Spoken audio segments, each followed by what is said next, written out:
नारी गहने क्यों पहनती हैं? गहनों का महत्व। हिंदू महिलाओं के लिए गहनों का विशेष महत्व है। हर एक गहने का अपना अलग महत्व है। क्या आप जानते हैं कि नारी गहने क्यों पहनती हैं और उनका क्या महत्व है? यहाँ जानिए इन गहनों से जुड़ा रोचक प्रसंग जो हमें प्रत्येक गहने का महत्व बताते हैं। भगवान राम ने धनुष तोड़ दिया था। सीता जी को 7 फेरे लेने के लिए सजाया जा रहा था तो वह अपनी माँ से प्रश्न पूछ बैठी, माता श्री, इतना श्रृंगार क्यों?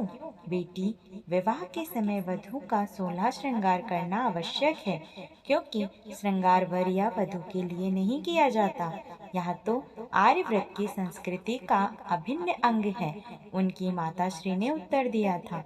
अर्थात सीता जी ने पुनः पूछा, इस मिस्सी का आर्यव्रत से क्या संबंध? बेटी, मिस्सी धारण करने का अर्थ है कि आज से तुम्हें बहाना बनाना छोड़ना होगा, और मेहंदी का अर्थ, मेहंदी लगाने का अर्थ है कि जग में अपनी लाली तुम्हें बनाए रखनी होगी। और काजल से यह आंखें काली क्यों कर दी? बेटी, काजल लगाने का अर्थ है कि सील का जल आंखों में हमेशा धारण करना होगा।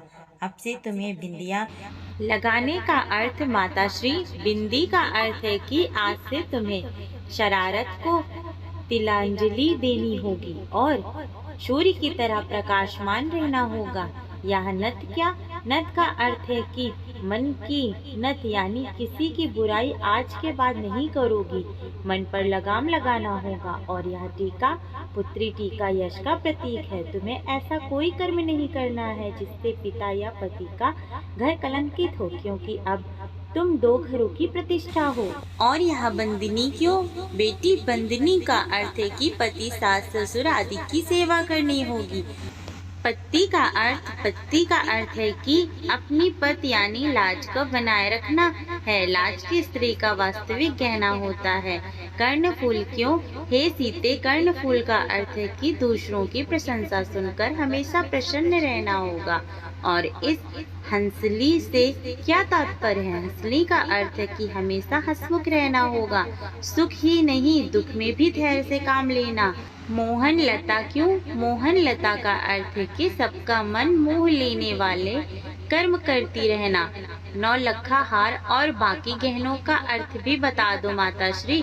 पुत्री, 9 लखा हार का अर्थ है कि पति से सदा हार स्वीकार सीखना होगा। कड़े का अर्थ है कि कठोर बोलने का त्याग करना होगा। बांक का अर्थ है कि हमेशा सीधा साधा जीवन व्यतीत करना होगा। छल्ले का अर्थ है कि अब किसी से छल नहीं करना। पायल का अर्थ है कि बूढ़ी बड़ियों के पैर दबाना, उन्हें सम्मान देना, क्योंकि उनके चरणों में ही सच्चा स्वर्ग है। और अंगूठी का अर्थ है कि हमेशा छोटों को आशीर्वाद देते रहना। माताश्री, फिर मेरे अपने लिए क्या श्रृंगार है? बेटी, आज के बाद तुम्हारा तो कोई अस्तित्व इस दुनिया में है ही नहीं। तुम तो अब से पति की परछाई हो। हमेशा उनके सुख दुख में साथ रहना, वही तेरा श्रृंगार है। और उनके आधे शरीर को तुम्हारी परछाई की ही पूरा करेगी। हे राम, कहते हुए सीता जी मुस्कुरा दी। शायद इसलिए कि शादी के बाद पति का नाम भी मुख से नहीं ले सकेंगी, क्योंकि अर्धांगिनी होने से कोई स्वयं का नाम लेगा तो लोग क्या कहेंगे।